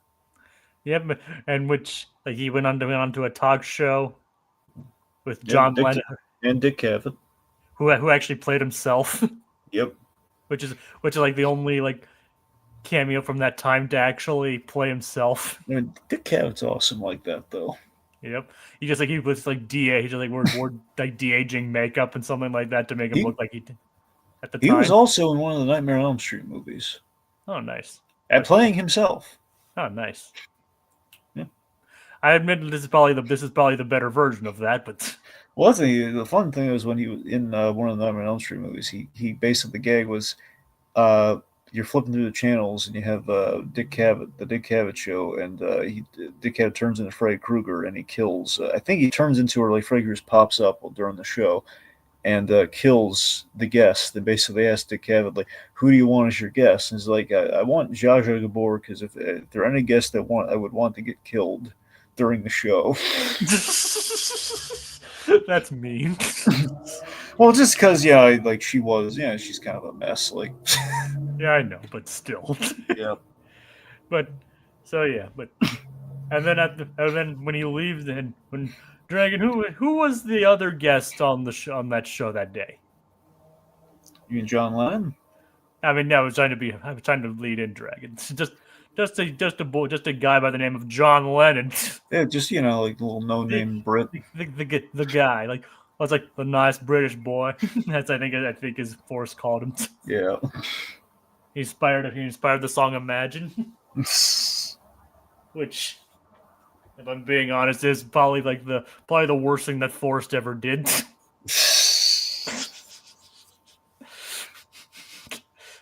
I'm being half serious. I'm half kidding with that one. Okay. Anyway, and then he got shot too. Well, yeah. No, it's like that's what Forrest said basically. Yep. Every famous person that he meets almost gets shot. I've always liked the abrupt cut from that too, where he got shot. We kind of frizz out, and then we go to Lieutenant Dan outside, just kind of chewing him out over embarrassing the nation over the LBJ thing. They gave you a Medal of Honor. An idiot like you on national television. Yes, sir. And again, that's the dynamic though, where Lieutenant Dan, he can't be mad at him, and he knows it. Because again, he's giving them very straightforward answers, and he's not saying anything malice or insulting or true an idiot. He's just giving them, he's telling them what he doesn't want. It's almost like a therapeutic kind of thing, where it's the therapist saying, "Well, how do you feel about that?" And then he loses his balance because at this point Lieutenant Dan is on a wheelchair. He's a drunk. He's a drunk. He smokes. Again, this was kind of like the kind of the bad post Vietnam veteran, kind of missing the limbs kind of experience. Fortunately though, unlike a lot of others, Lieutenant Dan does get better, but thank good. But because he had Forrest. It's basically and it was New Year's Eve, and he spent the New Year's with Lieutenant Dan. Yeah, so the idea they're bonding with each other during the holidays and everything, and again, it's a rough thing. Where Dan is very depressed, he's very sad and lonely. He's talking about the religion that people are trying to sell him on religion. He's saying it's ridiculous. It sets up his war with God. Which Tom Hanks had said the way he kind of played Forrest was that Forrest loves three things. He loves, he loves his mama, loves Jenny, and he loves God. Yep. So these are the three immutable truths of Forrest Gump, where he has this really sincere line where he says, "I'm going to heaven, Lieutenant Dan." Yep. It doesn't really. We don't really focus much on Forrest's religious. We have just enough of it though, where we seek in prayer because he's a Southern guy. His mama was very traditional. He believed in the church and everything. But it's not just enough. And even donates a large portion of his money to church later on. Well, he believes in miracles because it's how he was able to break from the braces and everything. And of course, I love it's like talking about, and of course, the whole lines that they give Lieutenant Dan about walking in heaven alongside him is like walking. It's like, well, you just kiss my basically walk alongside him when he's like that, Which again is a nice foreshadow to what happens to him. Oh yeah. Yep. Anyway. So he continues his ping pong. So New Year's comes, they go down to a bar and take home a couple of prostitutes. I was going to say ladies, but yes.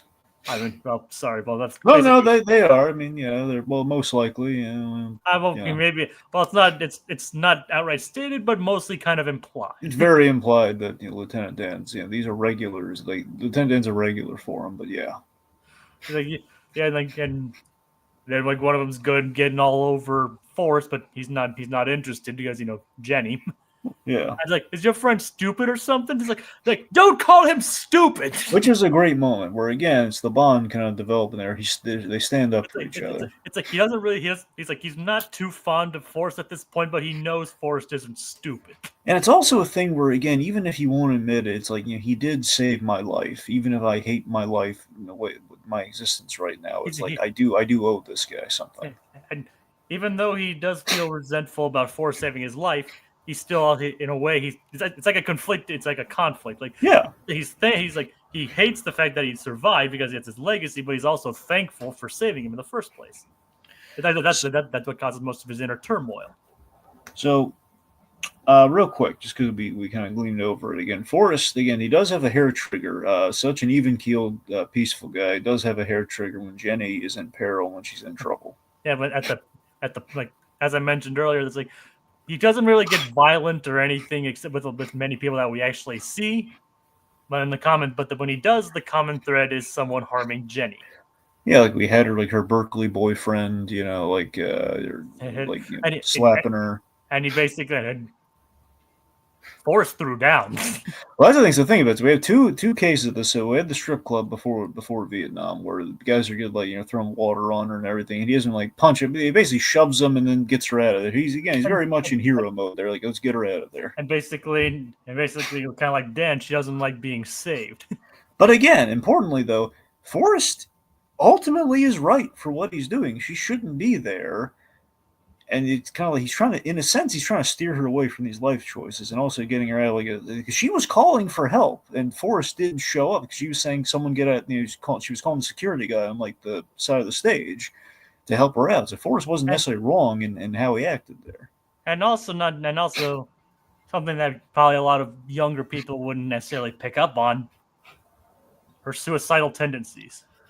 Yeah. And then again, she's been through the ringer, and again, we do it very artistically, where we don't see the horrible stuff that her father did to her, but just enough to And they never outright like say the word suicide, but like you see her like, well, what happened if I fly off this bridge? And you see Forrest doesn't like her talking like that. Like he kind of understands like, what do you mean, Jenny? Yeah. And Robin Wright, very, very good in this movie, by the way. I mean, I know this is Thanksgiving, but we should all see Robin Wright, very good. Yes. It's like, and of course, like Freebird playing while she's on the side of the building, about to drop. Yep, while she's high as a kite. Yep. Basically, yeah, she's basically in order to like dull the pain and everything. She's basically turned to drugs.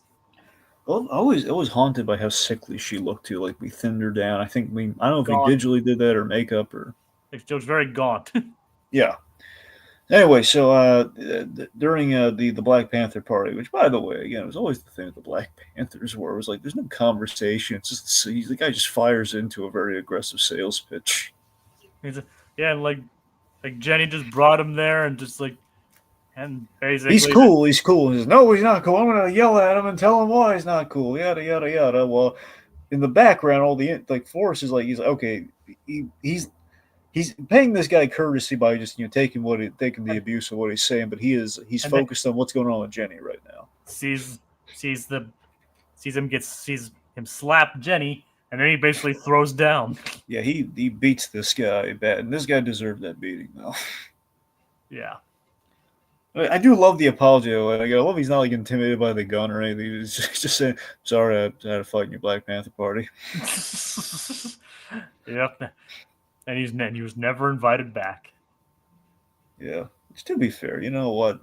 Again, Black Panther knows. The Black Panthers really should have said, some people, ladies getting slapped around in the Black Panther party. It's not cool. Yeah, no. Like someone should have acted on, so Forrest shouldn't have had to in that case. Yeah. Yeah. But then we wouldn't have much of a movie, would we? No, you're right. I'm just saying, Anyway, I can't speak for historically, obviously, but in this case, yes, someone should have said something before. Yeah. All right, so Bubba Gump Shrimp. This I love so. This is always one of my favorite sections of the movie. I love the earnestness of this section. And of course, early we have the promise that Lieutenant Dan, like, you a shrimp boat captain? I'll tell you what. If you become a shrimp boat captain, I'll be your first mate. So Forrest is doing right by Bubba, and we're redeeming Lieutenant Dan with. He visits Bubba's family. Like, are you stupid? Stupid as a stupid does, man. He's standing up for himself. Yeah. And then he swears to do right by Bubba. Which again was a really nice scene. I love him when he's the mundanity where he's listing off what was left from the ping pong endorsement money, which is it was $25,000. It's like he's like he got a new suit, took his mom out to dinner.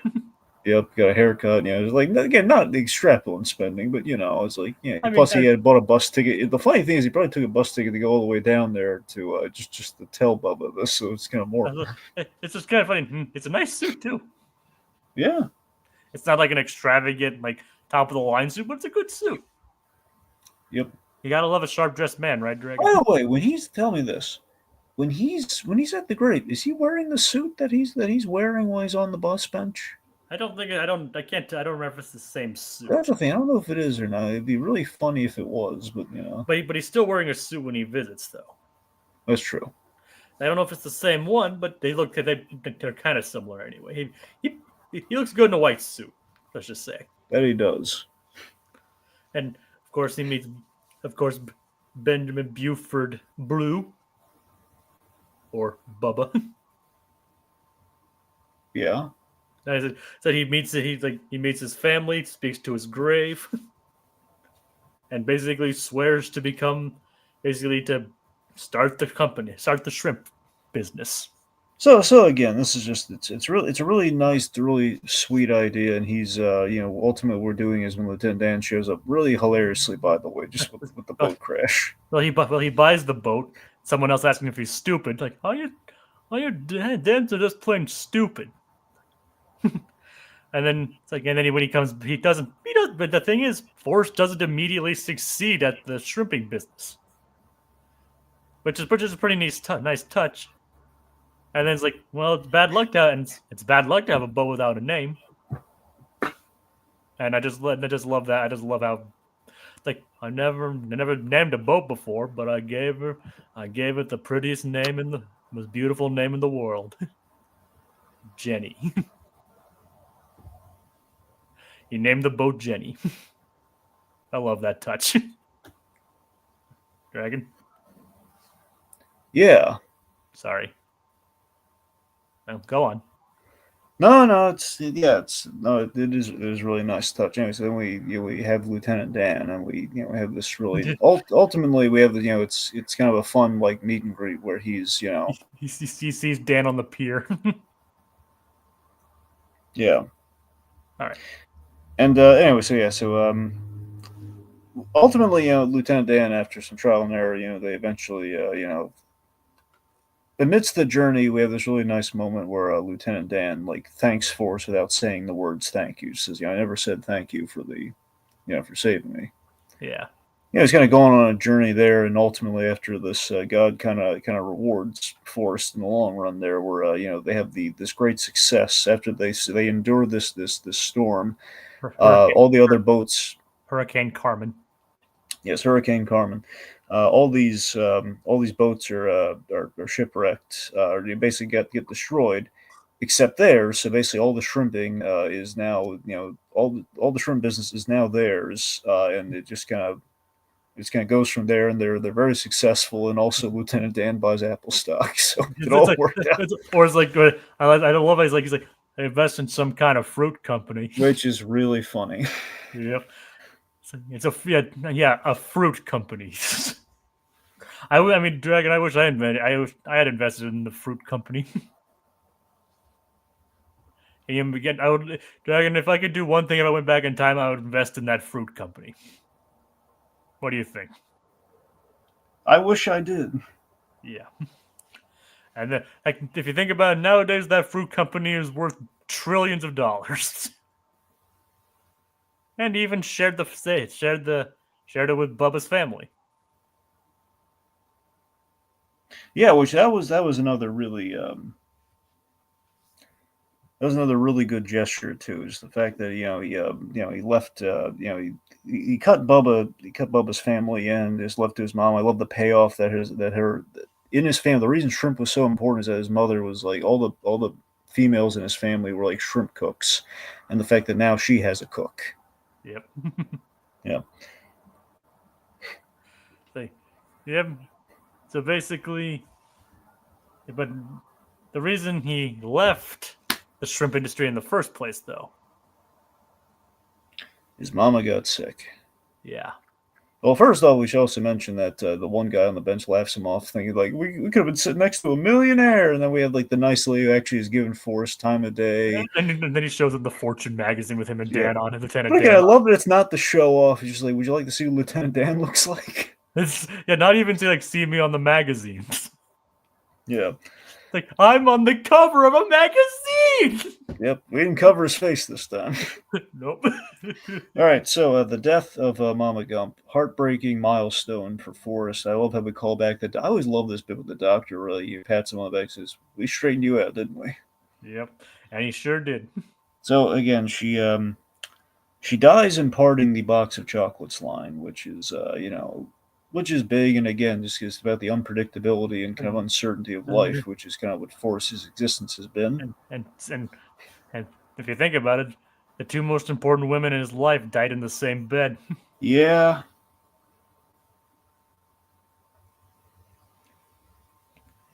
Which is sad, which is unfortunate. I mean, spoiler alert, but this movie is 30 years old. Yep. I love that the lady on the bench is so captivated and by she this. actually, she actually stays to finish this, haven't finished the story. Yep. All right. All right, so he's like mowing the lawn. At all these accomplishments, he ends up like the college. The Alabama college gave him gave him the job. Like, you can mow the lawns, and he does it for free because he's rich now. I mean, that's fair, I guess. So here's something interesting. So it shows him his humility. All right, sorry. Yeah. Anyway, so we reward Forrest with Jenny. So Jenny has returned, and the modern consensus on Jenny these days, like looking back on 30 years later, is rather interesting because a lot of people look in Jenny in a rather negative light. And I don't know where to come down on it ultimately. I think I'm coming down on it more on the romantic side of things. But think about this. She's a nuanced character. Well, yeah, she is a nuanced character. I'm saying, look at that. I'm saying people have made Family Guy's made the joke, and I it's not inaccurate to point it out. Is that, abandons him at every turn, possibly sick with, a lot of people, possibly sick with AIDS. We don't know, possibly, because we know she dies of a virus. It's left vague, I think, intentionally, and she only returns when he's a rich guy. Well, I mean, she didn't seek him out because he was rich, though. No. She didn't. No, it's just convenient that she comes back now that he's rich. Yeah. Now, I don't bring this up to say this is how I feel about it. I'm just saying a lot of people like it. This has been like when people look back on Forrest Gump and look on Jenny, some people have had kind of like a negative, have kind of put those pieces together, saying, "Man, Forrest isn't really getting much out of this relationship." Well, he did get something. Well, absolutely, he did ultimately at the end. Yes. Yes. So optimist that I am, I think she found her way back to him after she's gone on her own journey. Yep. It's like, where does it bring you? Back to me. And this is really nice where Forrest does stick up for himself with Jenny. And this is like the most of a call out though, because again, Jenny does abandon him when she shouldn't have throughout this movie. And we do, yes. All right. Never mind. Go on. She does, at times she's abandoned where likely their life may, for all we know, may have improved had she not left. We have this really nice thing where Forrest says, I may not be a smart man, but I know what love is. Where earlier she said, you don't know what love is. This is him kind of like saying he's getting upset with her without yelling at her or anything.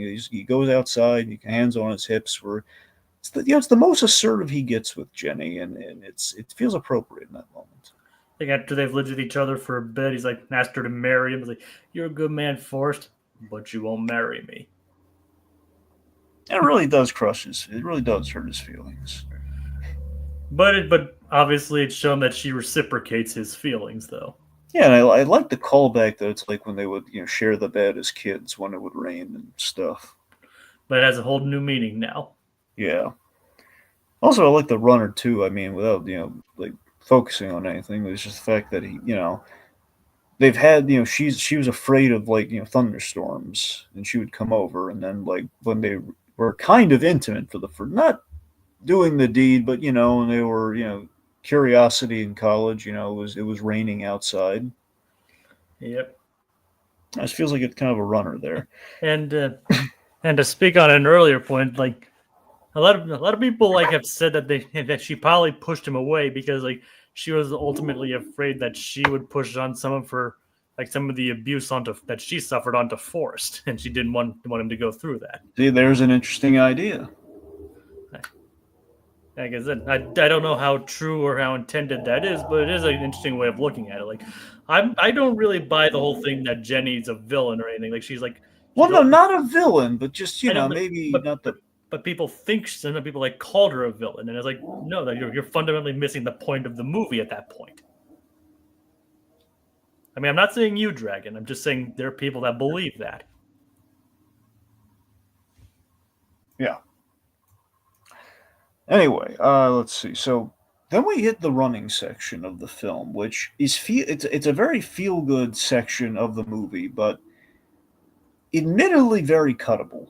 It's not bad. I like it, but And when I look at after Jenny leaves, after Jenny leaves, so Forrest is just kind of he's just kind of running for the heck of it. And there's a lot of ways you can kind of read that, but that's the point though. It's just he's just kind of running to maybe kind of do some thinking, do some contemplating. But it's just he's just kind of running for the heck of it, and also running because that's what Jenny told him to do. So, in thinking of Jenny, he's just running. he runs to the end, runs to the end to the ocean, then runs to the other ocean, So, all along influencing people. so Zemeckis and Tom Hanks really, they really fought for this. This was like the big thing of like they paid extra money to keep the running in because they had like a whole secret unit to shoot this because the studio didn't approve it, and they wanted to go in the actual locations. Like they actually went to Monument Valley, and they had to pay out of pocket for Monument Valley at the end. But again, it's worth it. Like they're actually going to these places. And again, as I mentioned earlier, they took a percentage of the gross and probably netted a huge profit out of it. Well, I mean, they created the Walmart smiley face, so I'm sure they found the money. Or no, to have a nice day smiley face. Well, you're right, but ultimately Walmart, pretty much. Yeah, which they don't use anymore. Yeah, but it's kind of weird they don't use it. But sure. But yeah, it's like also the shit happens. Yep. I mean, I admit it. I mean, I know we're trying to censor it here, but it's an important bumper sticker, so kind of warrants it. And although you have to admit, like the smiley face, though, is a bit of a buy. Yeah. How it comes off like a perfect smiley face. Yeah. So what happens next? Well, so after this, he's been running for 3 years, and then we have the bus stop link up here, where we then learn like, wait, you could just you're going there, you don't need to ride a bus to go there. Just run down like 5 blocks. He's like, thank you, and it was nice talking to you, and he runs off, and this is the lady wishing him luck, and we reunite with Jenny, who's now like seemingly a more well-adjusted kind of waitress.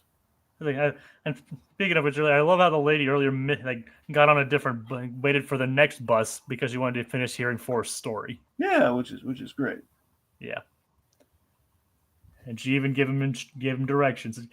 Basically, recontextualizing, he could have just ran to Jenny this entire time, but he was telling the story. So yeah, but and the fact is, she is more well adjusted, but that's not all. She's got a son. It's like, what's his name?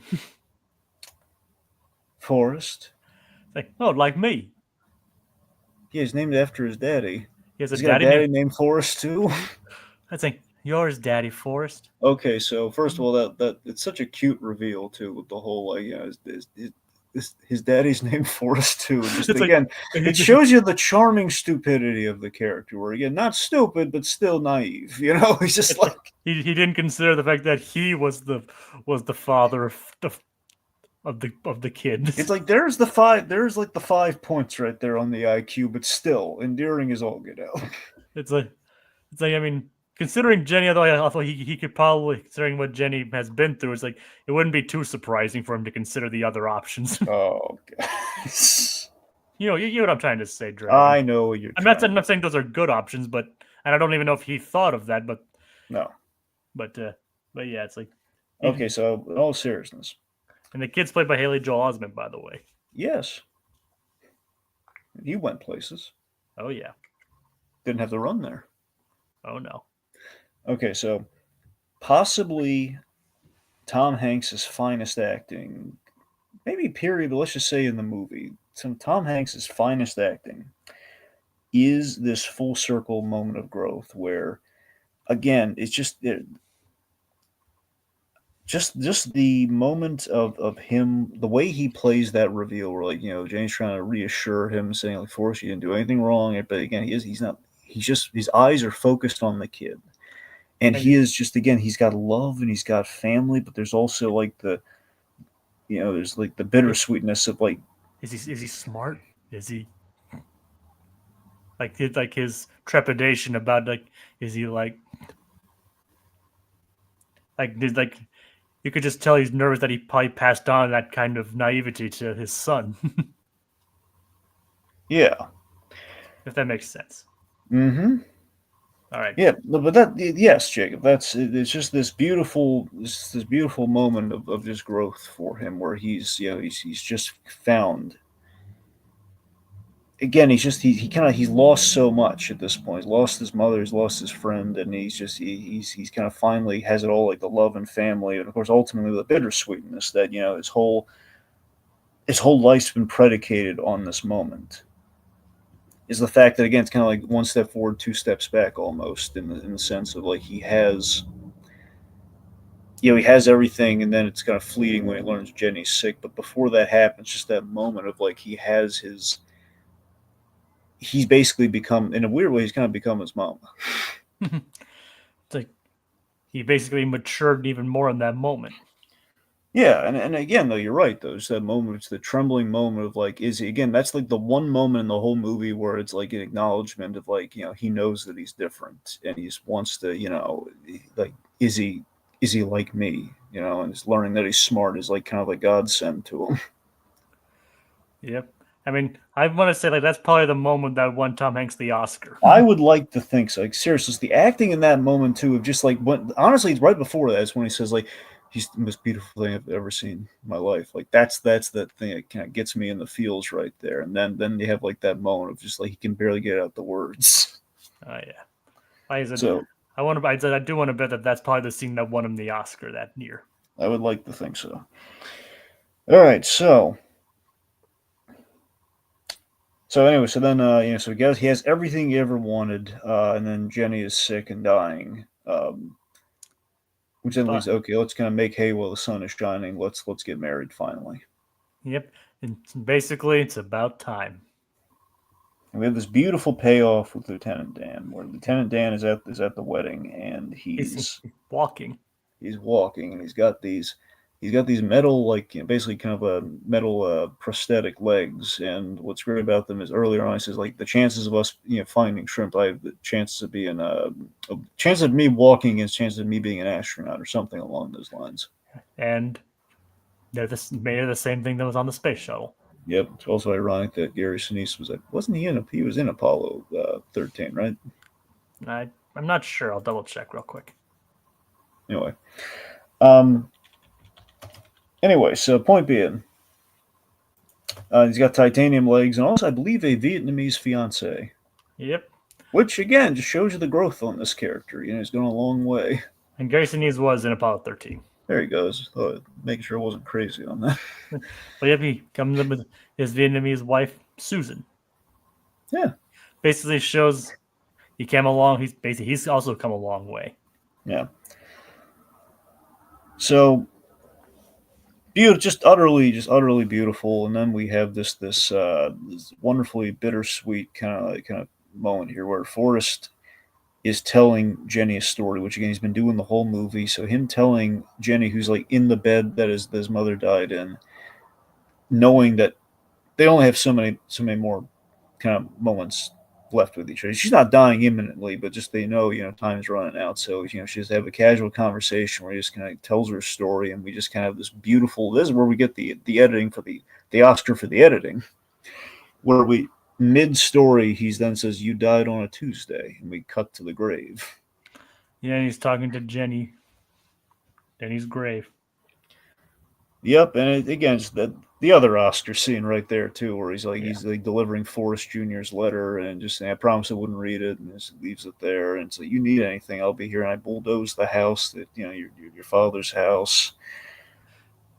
And he brings back the feather thing, basically saying, "I don't know what life's like. So it's like a box of chocolates. It's like a feather just kind of going through life. That destiny. I don't know. Just know that he's basically gonna do the best he can."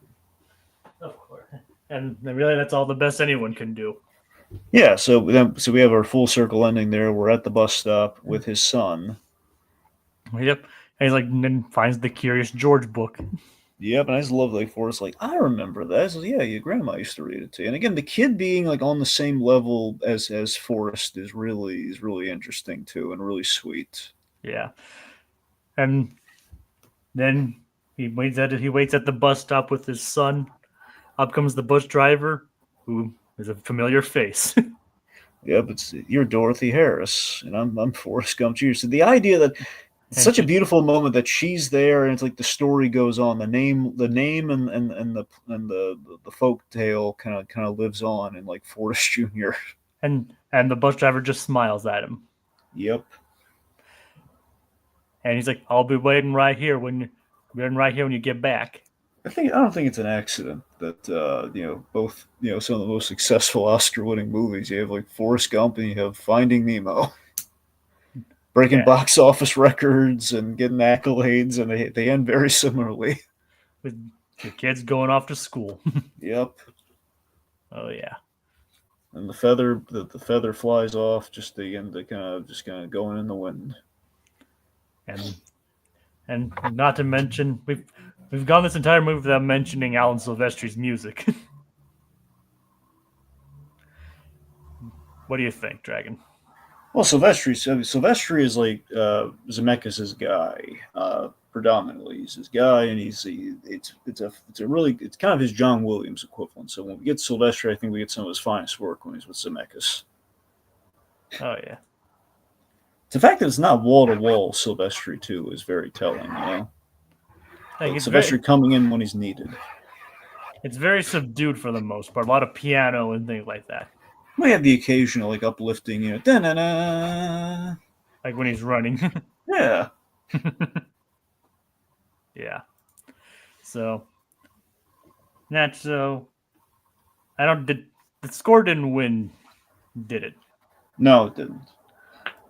I remember. I wonder. Well, I don't know if Hans Zimmer won that year or not for Lion King. I'm not sure. Oh yeah, duh. Lion King won, right? Because Lion King won. Which again, stiff competition. Yep. And until recently, like a couple years ago, that was the only Oscar Hans Zimmer ever won. So yeah. And thus ends the tale of Forrest Gump. It basically ended right where it began. Waiting at a bus stop. Right, Dragon? Yes. It's like poetry. It rhymes. Yep.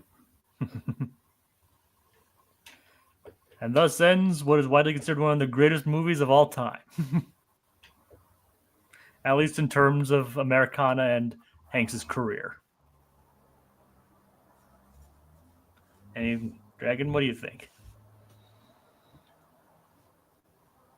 Well, again, this is pretty much a benchmark for Tom Hanks's career. Forrest Gump was, it was just this. Just everything kind of came together for this, despite being a project that people kind of like were a little afraid of, in the making of it. Like, are we really going to do a movie? We're going to throw like, because this movie just being made in widescreen was already like, we're going to make this widescreen, just a guy sitting on a bench telling people stories. It's amazing how often that happens, right? Like these movies that like people don't really want to take these bets on, and ending up being these massive successes. Yeah, but then Zemeckis and Tom Hanks were smart enough to see, that it was the right call. Oh yeah. Obviously went on to achieve massive success, both critically and financially, and almost swept the awards season too. Yeah. So again, look, again, I can't say enough nice things about this film. Again, it is like it's one of the movies that like made Tom Hanks's career. I mean, you know, they probably like big Forrest Gump. Uh, Maybe people probably argue Philadelphia, but you know, it's I mean, this came before Philadelphia, though, right? no, Philadelphia came before this. Oh, when did Philadelphia come out? I God, I don't know. All right, that's I want to say it was 89 or 90, but I don't know. no, that's fair. Yeah. But Anyway, but point of definitely, this is when he was making the shift though, because he did Philadelphia and he wanted to make the shift in the drama, which is kind of where we got this. But still, there's a lot of fun to be had regardless. Again, Forrest Gump is ingrained in the American culture. It is a fond reflection of it. Tom Hanks is like America's dad, and very much he's kind of the golden boy for like the good and the optimism that comes out. And I think this film is very much kind of a flagship summation of like of that quality of the man. So when we celebrate Tom Hanks, in the back of our minds, there's Forrest Gump. And I know Tom Hanks probably at a certain point was like so tired of like people saying "Run, Forrest, run" or quoting lines at him. But you know what? Just it's because it meant that much. It's because like again, it was like the movie. It's like it's an AFI Hall of Famer. I'm sure. You know, it's oh yeah, you know again this film was important. It meant something. It was a big one. It was a big win for Zemeckis, and I think it's still just like this. I guess in closing, we want to say what we're thankful for. Hmm. I'm thankful for Tom Hanks just you know giving his all and just kind of giving us again this is essentially is Tom Hanks' Superman performance. This is him as the inspiring kind of folk hero that kind of rallied everyone and really kind of showed us what he was capable of in kind of a non big kind of comedic kind of side of things. I mean, yeah, I mean the comedy comes from his performance, but obviously, but it's definitely more nuanced and not like a broad comedic thing. It's like it's a subtle comedy. And again, it's just heart without the schmaltz, you know. Yeah, it's like I'm definitely thankful for this movie as well. I mean, I can't say this movie like shaped my childhood in any way significant, but I'd be remiss if I didn't say this movie didn't have some kind of impact. And obviously, I remembered a lot of the stuff growing up, but obviously, looking back on it, a lot of it is quite different. Like it hits differently when you're older, and this movie definitely has the staying power that a lot of others don't. I mean, I'm not saying it. I'm not going to say anything didn't age well, but this movie for what it is, it's a great slice of Americana. I would the world of American cinema would not be the same without it. I mean, what do you think? Thank the folks, Jacob. It's like, all right, thank you, Slasher Fred. We had someone named Yasser Khalil here, Burning Exeter, Little Blue, and Code Geass. So thank you all for joining us this Thanksgiving. Dragon, why don't you take us out? That's it for this thankful, Hanksful installment. Until we return next year with another heaping helping of Thanksgiving. That's all I have to say about that.